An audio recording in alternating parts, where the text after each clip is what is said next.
Spoštovani in cenjeni gostje, vsako leto pri tem čudovitem spomeniku, ki ga je postavil akademik Mušič, razmišljamo, kaj ta spomin in opomin, kaj nam sporoča.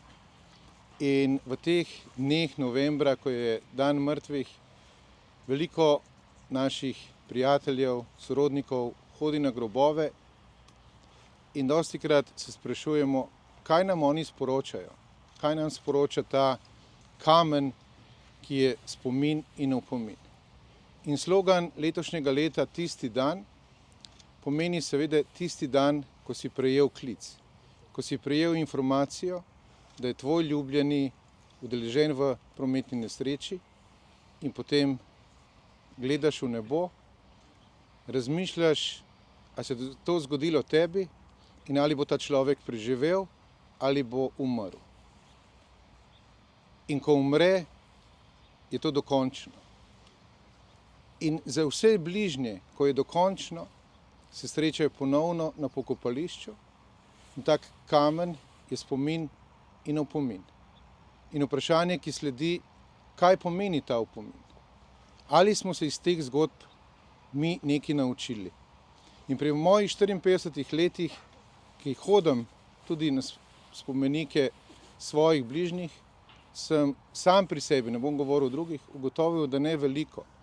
Dostikrat imamo občutek, da bomo živeli in da ne bomo končali na tem mestu, pa vendar očitno temu ni tako.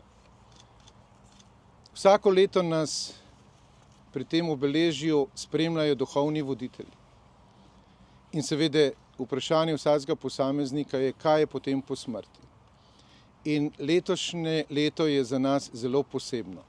Predsedujemo Evropskemu združenju žrtev prometnih nesreč in ko smo začeli z aktivnostmi, smo ugotovili, da so velike asociacije po svetu med seboj sprte. Sprte pa zaradi tega, ker so se odločali, kako bo izgledala svečka, kako bo izgledal logo, kako bo slogan poimenovan. In ko sem se pogovarjal s kolegi v Argentini, v Afriki, na Kitajskem, sem prišel do spoznanja, da je to mami, tako kot je danes Sonja, ki je izgubila 2 otroka in je položila tukaj venec, prav vseeno, kakšen je slogan in prav vseeno, kako izgleda svečka in prav vseeno je, kako izgleda tisti plakat. Ona je izgubila 2 otroka, številni so izgubili svoje bližnje in ta bolečina je neizmerna.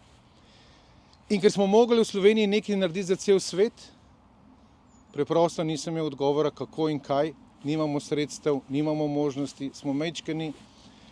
In teli zelena bitja, ki jih vidite iz Zavoda Varna pot, smo se prijeli za roke in jaz sem rekel, dragi moji verski voditelji, dragi Bog, kdorkoli si že, kjerkoli si že, pomagaj nam, da bomo združili ta svet in prebrodili te izzive, ki jih imamo z različnimi pogledi. Zahvaljujoč drugemu svetu, ki je zagotovo iz tega kamna šel v vesolje, smo povezali cel svet in to prvič, odkar obeležujemo Svetovni dan žrtev prometnih nesreč. Vsak dan dobivamo prošnje iz vseh kontinentov, če lahko tisti dan pomeni tudi pri njih nekaj. Torej, to smo naredili iz Slovenije, iz Ljubljane, s pomočjo ljudi, ki so umrli, ki živimo, ki nas podpirate in ste aktivni. Vsem verskim voditeljem se iskreno zahvaljujem za vaše molitve, za vaše nagovore, dobre misli. Vsem, ki iščejo ali pa iščemo, kaj je potem po smrti, pa želim veliko ljubezni, ker samo ljubezen lahko pozdravi te rane, tako pri ljudeh, ki so povzročili prometne nesreče, kot pri tistih, ki so izgubili ali pa izgubili življenje ali pa izgubili zdravje. Iskrena vam hvala za vso podporo in pomoč.